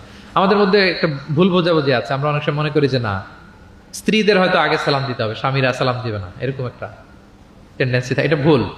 সবাইকে আগে সালাম দেওয়ার একটা কম্পিটিশন আমাদের মধ্যে থাকতে হবে। সালাম মানে হচ্ছে শান্তি। সালাম মানে কি? শান্তি। আপনি যদি ঘরে শান্তি ঢুকাতে চান, আগে সালাম দিবেন। আমাদের ঘরটা, আমাদের প্রত্যেকের পরিবার, ঘর, সংসার, এটা শান্তিময় হোক। বলুন তো আমরা চাই কি চাই না? তাহলে এই ঘরে আমরা সালাম ঢুকাবো। কি ঢুকাবো? আওয়াজ করে সবাই বলুন, কি ঢুকাবো? ঘরে যেই প্রথমে কি করব আমরা? ঘরে যেই আমরা সালাম দিয়ে ফেলবো, আসসালামু আলাইকুম। দেখবেন যে কোনো ঝগড়া নাই, কোনো অশান্তি নাই। অনেকে বলে যে হুজুর ঘরের ভেতরে শুধু অশান্তি, অনেক অশান্তি, অনেক ঝগড়া। এরকম হয় আপনাদের? আপনাদের হয়? এর কারণ হচ্ছে শান্তির পয়গাম আমরা ঘরে ঢুকাই নাই। শান্তির পয়গাম আমরা ঘরে ঢুকাই নাই। ঘরে ঢুকে আমরা সালাম দিব। প্রিয় নবীজি আগে সালাম দিতেন। আম্মা জান আয়েশা বলেন যে অনেক চেষ্টা করেছি আমি দিব, লুকিয়ে থাকতাম মাঝে মাঝে, কিন্তু অনেক দূরে থেকে বিশ্বনবী বলে ফেলতেন আসসালামু আলাইকুম রাহমাতুল্লাহ। স্ত্রীদেরকে আগে সালাম দিতেন। মসজিদ থেকে, নামাজ থেকে বের হয়ে স্ত্রীদেরকে ঘর পর্যন্ত পৌঁছে দিতেন। ঘরের ছোটখাটো কাজে তিনি সহায়তা করতেন। নিজের জামা সেলাই করতেন, মাঝে মাঝে জামা থেকে, চুল থেকে উকুন বের করতেন, হাদিসে আছে। ছাগলের দুধ নিজে দহন করতেন, হাদিসে আছে। সাংসারিক কাজে সহযোগিতা করতেন এবং খুবই হৃদ্যতাপূর্ণ সম্পর্ক ছিল স্ত্রীদের সাথে। আম্মা জান আয়েশা রাদিয়াল্লাহু তাআলা আনহা কোনো পেয়ালার যেই জায়গা থেকে দুধ পান করতেন, ঠিক পেয়ালাটা নিয়ে ওই জায়গা থেকেই প্রিয় নবীজি দুধ পান করতেন। আম্মা জান আয়েশা রাদিয়াল্লাহু তাআলা আনহা কোনো গোশত বা হাড্ডি কিছু অংশ খেয়ে রেখে দিলে প্রিয় নবীজি ওইটা নিয়ে ওখান থেকে খাওয়া শুরু করে দিতেন। মাইমুনা রাদিয়াল্লাহু তাআলা আনহা এবং প্রিয় নবীজি, ওনার স্ত্রী আমাদের আম্মা জান, একই মগ দিয়ে, একই বালতি থেকে একসাথে শেয়ার করে গোসল করেছেন, হাদিসে এসেছে। কত মধুর সম্পর্ক ছিল। একবার আয়েশা রাদিয়াল্লাহু তাআলা আনহাকে নিয়ে তিনি একটা সফরে বেরিয়েছেন। মরুভূমির মাঝখানে পুরো কাফেলাকে তিনি ইনস্ট্রাকশন দিলেন, তাকাদ্দামু তাকাদ্দামু, মানে তোমরা এগো, সামনে আগো, সবাই সামনে যাও। পুরো কাফেলা সামনে চলে গেল। এবার মরুভূমির মাঝখানে কেউ নাই, প্রিয় নবীজি আর আয়েশা রাদিয়াল্লাহু তাআলা আনহা। আল্লাহ রাসূল সাল্লাল্লাহু আলাইহি ওয়াসাল্লাম বললেন যে আয়েশা, চলো আমরা একটু দৌড় প্রতিযোগিতা করি, দেখি কে কার আগে দৌড়াতে পারে। তো দুজনেই দৌড়ালেন। ওই সময়টাতে আম্মা জান আয়েশা রাদিয়াল্লাহু তাআলা আনহা বয়স কম ছিল, একটু গড়নে পাতলা ছিলেন। উনি দৌড়ে ফাস্ট হয়ে গেলেন, আগে চলে গেলেন। প্রিয় নবীজি পেছনে পড়ে রইলেন। ঠিক একই ঘটনার অবতারণা ঘটলো আরো কয়েক বছর পরে, আরেক সফরে। আবারও প্রিয় নবীজি সবাইকে বললেন তাকাদ্দামু তাকাদ্দামু, মানে পুরো কাফেলা সামনে যাও। কাফেলা আবার সামনে চলে গেল। মাঝ রাতে প্রিয় নবীজি আবার আম্মা জান আয়েশাকে বললেন যে আয়েশা, চলো আজকেও আমরা একটু দৌড় প্রতিযোগিতা করি। কিন্তু কয়েক বছরের ব্যবধানে আম্মা জান আয়েশা রাদিয়াল্লাহু তাআলা আনহা তখন একটু হেলদি হয়ে গেছেন, আগের মতো আর জোরসে দৌড়াতে পারছেন না। ওই দিন প্রিয় নবীজি আম্মা জান আয়েশাকে পেছনে ফেলে তিনি সামনে চলে গেলেন। আম্মা জান আয়েশা রাদিয়াল্লাহু তাআলা আনহা পেছনে পড়ে রইলেন। তো প্রিয় নবীজি আয়েশা রাদিয়াল্লাহু তাআলা আনহাকে বলেন, ইয়া আয়েশা হাদিহি বিতিলকা সাবকা, ওই যে বছর কয়েক আগে তুমি আমাকে হারায় দিছিলে, আজকে তোমাকে হারায় দিলাম। 3-4 বছর আগে তুমি হয়ে গেছিলা চ্যাম্পিয়ন, আমাকে হারায় দিছো, আজকে ওটার শোধবাদ করে নিলাম, সমান সমান হয়ে গেল। আল্লাহু আকবার। কি সুমধুর, কি অমায়িক, কি জান্নাতি সম্পর্ক ছিল। তাই বলে স্বামী স্ত্রীর মাঝে যে কোনো খুনসুটি, মিষ্টি ঝগড়া, মনোমালিন্য চলতো না এমনটা নয়, চলতো। সবার জীবনেই থাকে এটা, প্রিয় নবীজির জীবনেও ছিল। তো তখন আল্লাহ রাসূল সাল্লাল্লাহু আলাইহি ওয়াসাল্লাম বলতেন, আয়েশা ইন্নী লা আ'লাম ইযা কুনতি আন্নী রাদিয়া ওয়া ইযা কুনতি আলাইয়া গাদবা। আয়েশা, আমি কিন্তু টের পাই কখন তুমি আমার প্রতি খুশি আর কখন তুমি আমার উপর রেগে আছো, আমি কিন্তু বুঝে ফেলি। আম্মা জান বলেন যে আপনি কি করে বোঝেন? রাসূল সাল্লাল্লাহু আলাইহি ওয়াসাল্লাম বললেন, যখন তুমি আমার উপর রেগে থাকো তখন দোয়া করার সময় তুমি বলো রব্বি ইব্রাহিম, মানে হে ইব্রাহিমের রব আপনি আমাদেরকে ক্ষমা করেন, হে মুসার রব আপনি আমাদেরকে ক্ষমা করেন। আর যখন তুমি আমার উপর খুশি থাকো তখন দোয়ার সময় তুমি বলো রব্বি মোহাম্মদ, হে মোহাম্মদের রব আপনি আমাদেরকে ক্ষমা করেন, হে মোহাম্মদের রব আপনি আমাদের উপর দয়া করেন। মানে তুমি যখন রেগে থাকো তুমি ইচ্ছে করে আমার নামটা মুখে নিতে চাও না, আমি কিন্তু বুঝে ফেলি। আম্মা জান আয়েশা বলেন, ইয়া রাসূলুল্লাহ মা আহজুরু ইল্লা ইসমাক, আমি তো শুধু আপনার নামটাই বাদ দেই, মুখ থেকেই বাদ দেই, কিন্তু আমার হৃদয় থেকে তো কখনোই আপনাকে সরাতে পারি না। হৃদয়ে সবসময় আপনি থাকেন ইয়া রাসূলুল্লাহ। তাহলে প্রিয় বন্ধুরা, স্ত্রীদের সাথে, ওনার তো অনেকগুলো স্ত্রী ছিল, এই স্ত্রীদের সাথে ওনার কেমন আচরণ ছিল আমরা বুঝতে পারলাম। এবার আমরা একটু দেখি যে প্রতিবেশীদের সাথে প্রিয় নবীজির আচরণ কেমন ছিল। আল্লাহ রাসূল সাল্লাল্লাহু আলাইহি ওয়াসাল্লাম সবসময় প্রতিবেশীদের সাথে অত্যন্ত ভালো আচরণ করতেন। তিনি বলতেন, মান কানা ইউমিনু বিল্লাহি ওয়াল ইয়াউমিল আখির ফালইউকরিম জারাহ, যে আল্লাহ বিশ্বাস করে এবং আখিরাতে বিশ্বাস করে সে যেন প্রতিবেশীর সাথে ভালো আচরণ করে, প্রতিবেশীকে যেন সম্মান করে। এবং আবু যার গিফারি রাদিয়াল্লাহু তাআলা আনহুকে তিনি বলতেন যে আবু যার, তুমি যদি মারাক রান্না করো, মানে ঝোল, আমরা নেহারি খাই না গরুর পায়া দিয়ে, গরুর পায়া দিয়ে যে ঝোল রান্না করে এটাকে কি বলেন আপনারা? নেহারি। তো তিনি বললেন যে আবুজার যখন নেহারি রান্না করবে, ঝোল জাতীয় কিছু রান্না করবে, পানি একটু বেশি দিও, যাতে তোমার প্রতিবেশীর সাথে তুমি শেয়ার করতে পারো। প্রতিবেশীর ব্যাপারে কতটা কনসার্ন ছিলেন তিনি। এবং তিনি বলতেন লাইসাল মুমিন আল্লাযী ইয়াশবা ওয়া জারুহু জাইউন ইলা যামবি, সে ব্যক্তি মুমিন নয় যে নিজে পেট পুরে খায় কিন্তু তার প্রতিবেশীরা অভুক্ত থাকে, না খেয়ে থাকে। সে ব্যক্তি কখনো প্রকৃত মুমিন হতে পারে না। এবং মজার ব্যাপার হচ্ছে, ভালো আচরণের জন্য, সদাচরণের জন্য প্রতিবেশী মুসলিম হওয়া আবশ্যক নয়। রিপিট, আমি আবারও বলছি, ব্যাপারটা এমন না যে আমার মুসলিম প্রতিবেশী ভালো আচরণ করব, আমার হয়তো বৌদ্ধ প্রতিবেশী বা হিন্দু প্রতিবেশী, এজন্য ওদের সাথে আমি ভালো আচরণ করব না। ব্যাপারটা কি এমন না। নেইবরের ক্ষেত্রে মুসলিম হোক অমুসলিম হোক, প্রতিবেশী হলেই তার সাথে আমাদের ভালো আচরণ করতে হবে। বিশ্বনবীর এক ইহুদি প্রতিবেশী ছিল, ইহুদি। তো সেই প্রতিবেশীর ছোট্ট একটা ইহুদি সন্তান ছিল, প্রায় বিশ্বনবীর কাছে এসে প্রিয় নবীজির টুকিটাকি কাজ করে দিতেন। তো হঠাৎ অনেক দিন হয়ে গেল ইহুদি ছেলেটা আসে না, তার কোনো দেখা নেই। প্রিয় নবীজি ভাবলেন হয়তো কোনো সমস্যা হয়েছে, তাকে দেখে আসে। তার বাড়িতে যেয়ে দেখলেন যে ছেলে বড্ড অসুস্থ, প্রচন্ড অসুস্থ হয়ে কাতরাচ্ছে, বিছানায় শুয়ে আছে। রাসূল সাল্লাল্লাহু আলাইহি ওয়াসাল্লাম তার পাশে বসলেন, তার মাথায় হাত বুলিয়ে দিলেন এবং ইহুদি ছেলেটার দিকে তাকিয়ে বললেন আসলিম, অর্থাৎ তুমি ইসলাম ধর্ম গ্রহণ করো। দেখেন প্রিয় নবীজির স্ট্র্যাটেজি দেখেন। এই ছেলের সাথে অনেক দেখা হয়েছে, প্রিয় নবীজির বাসায় এসেছে, কাজ করে দিয়েছে, কিন্তু এই ইহুদির বাচ্চাটাকে কখনো দিনের দাওয়াত তিনি দেন নাই। কেন? কারণ তিনি একটা ভালো সময়ের অপেক্ষা করতেছিলেন। তিনি দেখলেন যে this is the right time to give দাওয়া, এখনই সুন্দর সময়, কারণ সে অসুস্থ অবস্থা, একের মুমূর্ষ কাতর, এখন দাওয়াত দিলে এটা কাজে লাগবে। তিনি বললেন আসলিম, ইসলাম ধর্ম গ্রহণ করো। তো পাশেই তার ইহুদি বাবা দাঁড়িয়েছিল। ফানাযারা ইলা ওয়াজহি আবি, এটা বলার সাথে সাথে ইহুদি ছেলেটা বাবার দিকে তাকালো যে দেখি বাবা কি বলে। তার বাবা, ইহুদি বাবা বলতে আরম্ভ করলো আতি আবুল কাসেম, মানে আবুল কাসেম যা বলে তুমি তাই শোনো। প্রিয় নবীজির প্রথম সন্তান হচ্ছে কাসিম। আমাদের দেশে হয় না যে বড় মেয়ের নাম ধরেন যে সুমাইয়া, তো বলে যায় সুমাইয়ার বাবা, সুমাইয়ার বাবা বলে না। বা ধরেন যে ছেলের নাম, বড় ছেলে আব্দুল্লাহ, বলে যায় আব্দুল্লাহর বাবা কোথায়। তো আরবেও এই প্রচলনটা ছিল। রাসূল সাল্লাল্লাহু আলাইহি ওয়াসাল্লামের প্রথম সন্তানের নাম ছিল কাসিম, তো ফলে ওনাকে ডাকা হতো কাসিমের বাবা তখন পর্যন্ত, আবুল কাসিম, আবুল কাসিম। ইহুদি বলে, ছেলেটাকে বলে আতিয়া আবুল কাসিম, মানে আবুল কাসিম যা বলে তাই শোনো। এবার রাসূল সাল্লাল্লাহু আলাইহি ওয়াসাল্লাম দেখলেন যে এখনই তো সুযোগ, তিনি পড়তে আরম্ভ করলেন যে তুমি আমার সাথে সাথে পড়ো। এবার ছেলেটা পড়তে আরম্ভ করলো আশহাদু আল্লাহ ইলাহা ইল্লাল্লাহ ওয়া আশহাদু আন্না মুহাম্মাদান আবদুহু ওয়া রাসূলুহু। রাসূল সাল্লাল্লাহু আলাইহি ওয়াসাল্লাম বের হয়ে আসলেন আর পড়তে আরম্ভ করলেন আলহামদুলিল্লাহিল্লাযী আনকাযাহু মিনান নার, প্রশংসা সে আল্লাহর যে আল্লাহ তাআলা যে কিছুক্ষণ আগে জাহান্নামের পথযাত্রী ছিল তাকে এই শাহাদাতের মাধ্যমে মুহূর্তেই জান্নাতি বানিয়ে দিলেন। মুহূর্তেই এই ইহুদি ছেলেটাকে জান্নাতে বানিয়ে দিল কে? দেখেন প্রতিবেশীর সাথে প্রিয় নবীজির কেমন আচরণ, সবসময় প্রতিবেশীর খোঁজ রাখতেন। আমরা আমাদের আশেপাশে যারা আছে একটু যেন খোঁজ রাখি। এখন তো এই যে অ্যাপার্টমেন্ট কালচারে কে প্রতিবেশী কার দরজা খোলা, কে কোন দিকে থাকে আমরা জানিই না।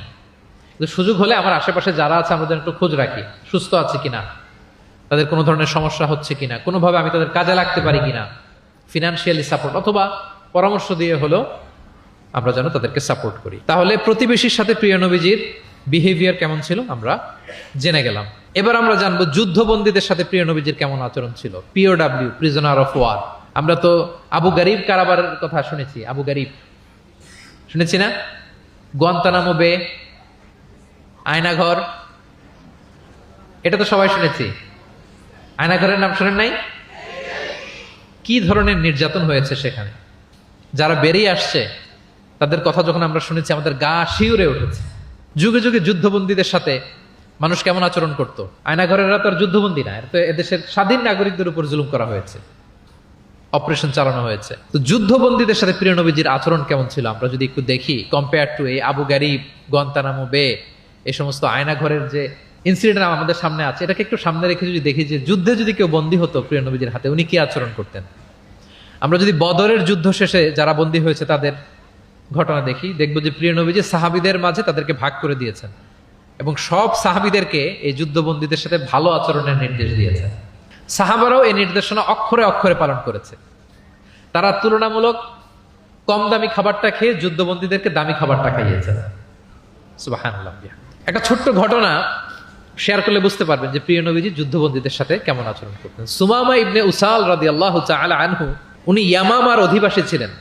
আল্লাহ রাসূল সাল্লাল্লাহু আলাইহি সাল্লামকে অ্যাসাসিনেট করার জন্য, মানে গোপনে হত্যার জন্য তিনি মদিনায় এসে সাহাবীদের হাতে ধরা পড়েন।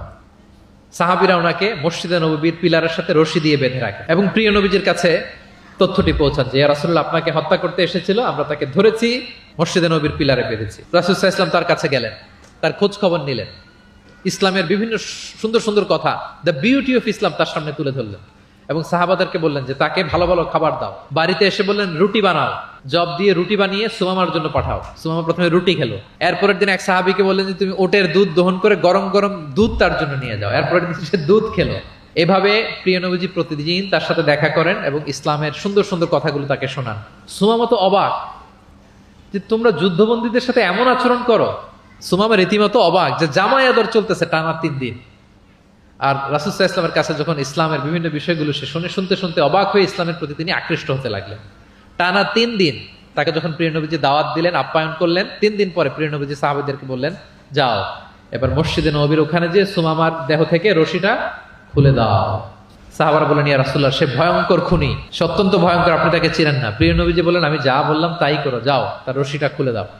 সাহাবারা যে এবার সুমামার রশিটা খুলে দিল। সুমামা তখন মসজিদ থেকে বের হয়ে মসজিদে নববীর পাশে একটা কুয়া ছিল, ওই কুয়ার ওখানে যে গোসল করলেন, গোসল করে অজু করে আসলেন। এসে মসজিদে নববীর সামনে দাঁড়িয়ে সাক্ষ্য দিলেন আশহাদু আল্লাহ ইলাহা ইল্লাল্লাহ ওয়া আশহাদু আন্না মুহাম্মাদান আবদুহু ওয়া রাসূলুহু। এবার তিনি বললেন হে আল্লাহর রাসূল আমি সাক্ষ্য দিচ্ছি আল্লাহ ছাড়া কোনো ইলাহ নেই এবং আপনি আল্লাহর প্রেরিত রাসূল। তিনি বললেন হে মুহাম্মদ এতদিন আপনার চাইতে কোনো অপ্রিয় চেহারা আমার কাছে ছিল না, সবচেয়ে অপছন্দ করতাম আপনাকে, কিন্তু এই মুহূর্তে থেকে আপনার চাইতে কোনো প্রিয় ব্যক্তিত্ব আমার জীবনে আর নাই। হে মুহাম্মদ মদিনার চাইতে নিকৃষ্ট কোনো স্থান আমার কাছে ছিল না, কিন্তু আজ থেকে মদিনার চাইতে পবিত্র কোনো জায়গা আমার কলিজায় নাই। হে মুহাম্মদ আজ পর্যন্ত ইসলামের চাইতে অপছন্দনীয় কোনো ধর্ম আমার কাছে ছিল না, কিন্তু এই মুহূর্ত থেকে ইসলামের চাইতে কোনো প্রিয় ধর্ম আমার কাছে না। আল্লাহু আকবার, আল্লাহু আকবার। যুদ্ধবন্দীদের সাথে বিষ্ণু ইসলাম কেমন আচরণ করেছেন? ঘোর শত্রু প্রিয় নবীজির ফলোয়ারে পরিণত হয়েছে, পরম বন্ধুতে পরিণত হয়েছে। সম্মানিত সুধী, এটা ছিল বিষ্ণু ইসলামের আচরণ যুদ্ধবন্দীদের সাথে। ভিক্ষুকের সাথে কেমন আচরণ করতেন? প্রিয় নবীজির একটা অভ্যাস ছিল, কেউ কিছু চাইলে না করতে পারতেন না। ওনার ডিকশনারিতে না ছিল না। কি ছিল না? সবাই বলুন কি ছিল না? কেউ এসে কোনো ফরিয়াদি চাইবে, উনি বলবেন না, এটা উনি বলতে পারতেন। একবার ওনার কাছে মাত্র একটা জামা, কয়টা জামা? মাত্র একটা জামা। এক ফরিয়াদি এসে বললেন ইয়া রাসূলুল্লাহ আমাকে একটা জামা দেন। উনি তো না করতে পারেন না, ওইটাই খুলে দিয়ে দিলেন। এবার তো উনি পড়তেও পারেন না জামা, বাইরেও বেরোতে পারেন না, খালি গায়ে কি করবেন? আল্লাহ আয়াত নাজিল করলেন ওয়াল্লাযীনা ইযা আনফাকু লাম ইউসরিফু ওয়া লাম ইয়াকতুরু ওয়া কানা বাইনা যালিকা কাওয়ামা।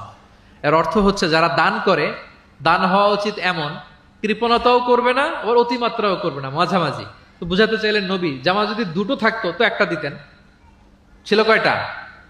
এটাই যে দিয়ে দিয়েছেন, এখন আপনি গায়ে রাখবেন কোনটা? আল্লাহু আকবার। কি রহমতের নবী, কি মায়ার নবী ছিলেন, না বলতে জানতেন না। এক নারী একটা চমৎকার চাদর বুনন করে সাজিয়ে প্রিয় নবীজির কাছে নিয়ে এসেছিলেন। তখন নবীজির জামা কাপড়ের খুব সংকট ছিল। ওই নারী এসে বলে ইয়া রাসূলুল্লাহ এটা উপহার হিসেবে আপনার কাছে এনেছি। প্রিয় নবীজি খুব খুশি হয়ে এটা গায়ে জড়ালেন, কারণ তখন জামা ছিল না খুব একটা। তো এই সুন্দর জামা দেখে এক সাহাবী এসে বলে ইয়া রাসূলুল্লাহ এই জামাটা আমাকে দেন। কি বলে? অন্য সাহাবারা রেগে গেলেন, এটা তুমি কাজটা ভালো করলে না, তুমি জানো যে নবীজির কাছে এখন জামা নেই, এটাই তুমি চাইলা। তখন প্রিয় নবীজি তো না করতে পারে না, ওই জামাটাই গা থেকে খুলে দিয়ে দিলেন। তো ওই সাহাবী বলে তোমরা কি জানো আমি কেন চেয়েছি? কারণ এই জামাটা নবীজির গায়ে লেগেছে, আমি চাই এই জামা দিয়ে আমার কাফন দেয়া হবে। এবং ঠিকই ওই সাহাবীকে এই জামা দিয়ে কাফন দেয়া হয়েছিল। ভিক্ষুকের সাথে কেমন আচরণ? একবার তিনি চাদর পরিহিত অবস্থায় রাস্তা দিয়ে হাঁটছিলেন, এক ভিক্ষুক এসে ওনার গায়ের চাদর ধরে এমন জোরে টান মারলেন, গলিদুল হাসিয়া, ওই চাদরের এই পাশে ডিজাইন করা ছিল, প্রিয় নবীজির ঘাড়ের এদিকে চামড়ায় দাগ পড়ে গেল, তিনি ব্যথা পেলেন এবং বললেন ইয়া মুহাম্মদ মুরলি মিন মালিল্লাহ, দাও কোষাগারে কি আছে ওখান থেকে আমারে কিছু দাও। মানে এটিকেট জানে না, আদব নাই তার মধ্যে। আসছে ভিক্ষা করতে, আসছে কি করতে? ভিক্ষুকরা তো এমনি একটু অনুনয় বিনয় করে যে দেন আমার কাছে কিছু নাই, দয়া করে দেন। তো সেটা না করে, অনুনয় না করে, সে আরো রাফ অ্যাটিটিউড করে এমন জোরে নবীজির চাদর ধরে টান দিলেন, ঘাড়ের এইখানে চামড়ায় দাগ পড়ে গেল এবং বললেন যে হে মোহাম্মদ দাও কিছু দাও। রাসূল সাল্লাল্লাহু আলাইহি ওয়াসাল্লামের ওই যে হাতিয়ার, সবচেয়ে বড় হাতিয়ার কি ওনার? মুচকি হাসি। সবচেয়ে বড় হাতিয়ার কি? Just smile. আবার একটা মুচকি হাসি দিলেন, দিয়ে পাশে যারা ছিল বললেন যে যাও বাইতুল মাল থেকে তাকে কিছু সম্পদ দিয়ে দাও। সুবহানাল্লাহ। একটা কঠিন সিচুয়েশন যখন আমরা রিয়েক্ট করি, রেগে যাই, ফকির এসে যদি আপনার জামা ধরে টান দেয়, ওরা কি দিবেন? কি করবেন? মাইট দিবেন? যদি বলে যে মাইট দিব, প্রিয় নবীজি মুচকি হাসি দিয়ে বলেন যাও, তাকে দিয়ে দাও। তাহলে এভাবে তিনি ওনার অনুপম বিহেভিয়ার দিয়ে, আচরণ দিয়ে মানুষের হৃদয় জয় করেছেন। প্রিয় ভাইরা খেয়াল রাখবেন, কোমলতা দিয়ে যেটা জয় করা যায়, কঠোরতা দিয়ে সেটা করা যায় না। আপনার সফট বিহেভিয়ার দিয়ে you can win the heart of the people, মানুষের হৃদয় আপনি জয় করে ফেলবেন, যেমনটা প্রিয় নবীজি করেছেন। সব শেষ পয়েন্ট, শত্রুর সাথে কেমন আচরণ করতেন। খুবই কম হাদিসে পাওয়া যায় যে তিনি বদদোয়া করেছেন, very rare. Most of the time তিনি দোয়া করেছেন হেদায়েতের। কিসের দোয়া করেছেন? হেদায়েতের দোয়া করেছেন। সাহাবারা একবার বলেন, ইয়া রাসূলুল্লাহ, দাউস গোত্র খুব গাদ্দারি করেছে, একটু বদদোয়া করেন, হাত তোলেন। রাসূল হাত তুলে বদদোয়া না করে হেদায়েতের দোয়া করে দিলেন। বললেন যে আল্লাহুম্মা হদি দাউসান ওয়াতি বিহিম, আল্লাহ দাউসকে আপনি হেদায়েত দেন আর মুসলিম বানিয়ে আমার কাছে নিয়ে আসেন। ঠিকই প্রিয় নবীজির দোয়ার বরকতে দাউসের 80টা ফ্যামিলি মুমিন হয়ে কিছুদিন পরে প্রিয় নবীজির কাছে চলে এসেছে। আল্লাহু আকবার। সাকিব গোত্র হুনাইনের যুদ্ধে তীর মেরে মুসলমানদেরকে একেবারে শেষ করে দিচ্ছিল। সাকিফ, বনু সাকিফ। সাহাবারা আবার বলেন, ইয়া রাসূলুল্লাহ, হাত তোলেন, একটু বদদোয়া করেন, আল্লাহ যেন ওদেরকে ধ্বংস করে দেয়, আল্লাহ যেন ধ্বংস করে দেয়। রাসূল সাল্লাল্লাহু আলাইহি ওয়াসাল্লাম আবার দোয়া করলেন যে বাল আরজু আইয়ুখরিজাল্লাহু মিন আসলাবিহিম মান ইয়াবুদুল্লাহ ওয়াহদাহু ওয়া লা ইউশরিকু বিহি শাইআ। আমি তাদের হেদায়েতের জন্য দোয়া করি। আপনারা জানেন যে তায়েফের ময়দানে প্রিয় নবীজিকে পাথর মারা হয়েছে, জানেন? পাথর মারতে মারতে রক্তাক্ত করা হয়েছিল প্রিয় নবীজিকে, মাথা থেকে পা পর্যন্ত ব্লিডিং। সাথে ছিল যায়েদ বিন হারেসা রাদিয়াল্লাহু তাআলা আনহু। উনি প্রিয় নবীজিকে বাঁচাতে যেয়ে উনিও মাথায় আঘাত পেয়েছেন, ওখান থেকে ব্লিডিং। এক খ্রিস্টান দাস কিছু আঙ্গুর নিয়ে আসলো প্রিয় নবীজির কাছে, যে আপনি তো অসুস্থ, ক্লান্ত শ্রান্ত, এটা খান। প্রিয় নবীজি বিসমিল্লাহির রহমানির রহিম বলে আঙ্গুরটা নিল। ওই খ্রিস্টান দাসের নাম ছিল আদ্দাস। প্রিয় নবীজি যখন বললেন বিসমিল্লাহ, আদ্দাস বলে যে বিসমিল্লাহ, এটা আবার কোন শব্দ? এই তায়েফে আমি এতদিন ধরে আছি, কেউ তো খাবারের আগে বিসমিল্লাহ বলে না। মান আনতা, আপনি কে? তখন প্রিয় নবীজি বলেন ওয়ামান আনতা, তুমি কে? তো আদ্দাস বলে আমি ক্রিশ্চিয়ান স্লেভ, আমি একজন খ্রিস্টান দাস। তো রাসূল সাল্লাল্লাহু আলাইহি ওয়াসাল্লাম বললেন তোমার বাড়ি কই? বলে যে মিন আহলি নিনাবি, আমার বাড়ি ইরাক। তো রাসূল সাল্লাল্লাহু আলাইহি ওয়াসাল্লাম বললেন যেখানে ইউনুস নবীর বাড়ি। এবার খ্রিস্টান আরো অবাক যে আপনি ইউনুস নবীকেও চিনেন? রাসূল সাল্লাল্লাহু আলাইহি ওয়াসাল্লাম বললেন আরে চিনবো না মানে, ইউনুস তো আমার ভাই, সেও নবী আর আমিও নবী।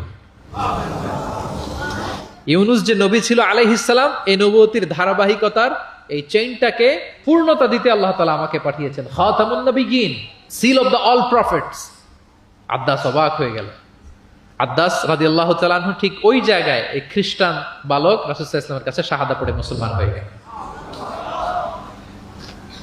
পাহাড়রক্ষী ফেরেশতারা এসে বললেন ইয়া রাসূলুল্লাহ, আপনি বলেন তায়েফের দুই দিকের পাহাড় চাপা দিয়ে এমন এক কলাপস করে দিব, পুরো তায়েফবাসী মেসাকার হয়ে যাবে। রাসূল সাল্লাল্লাহু আলাইহি ওয়াসাল্লাম বললেন না, তারা হয়তো ঈমান আনেনি, কিন্তু তাদের পরের জেনারেশন, তার পরের জেনারেশন, তাদের মধ্যে থেকে কেউ না কেউ থাকবে যারা পড়বে লা ইলাহা ইল্লাল্লাহ মুহাম্মাদুর রাসূলুল্লাহ। তাই হয়েছে।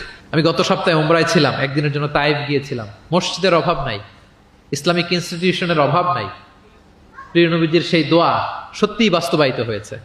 তায়েফবাসী তখন ঈমান আনে নাই, কিন্তু এখন লক্ষ লক্ষ মুসলিম কালেমার পতাকাবাহী বীর সেনানী তায়েফের জমিনে আছে না নাই? আছে।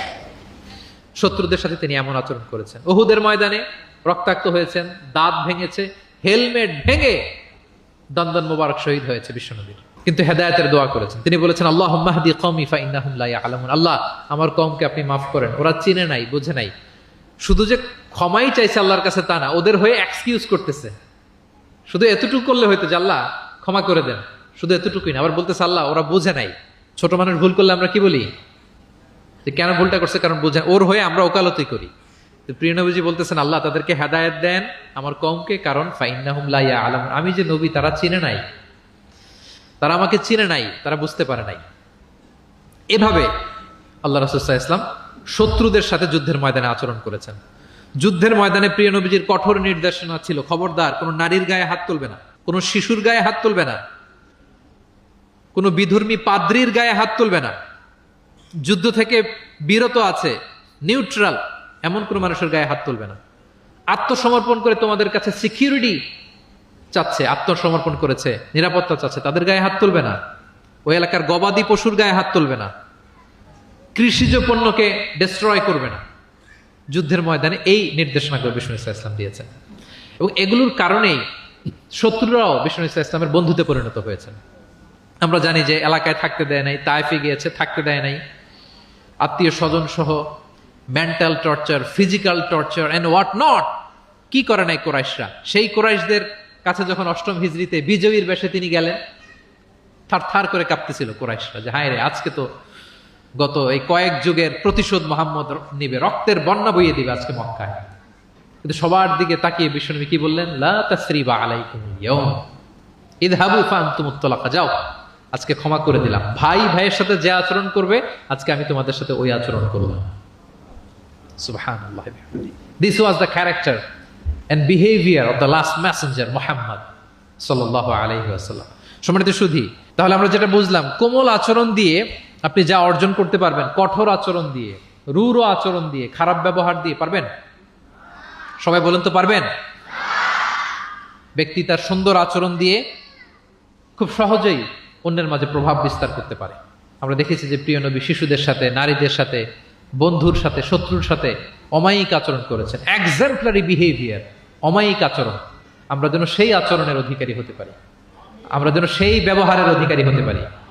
প্রিয় নবীজি যেমনি তার কোমল আচরণ দিয়ে, মার্জিত, পরিশীলিত, অমায়িক, মাধুর্যপূর্ণ আচরণ দিয়ে মানব মণ্ডলীর হৃদয় জয় করেছেন, আমরাও যেন আমাদের আচরণকে সেভাবে পরিশীলিত করতে পারি।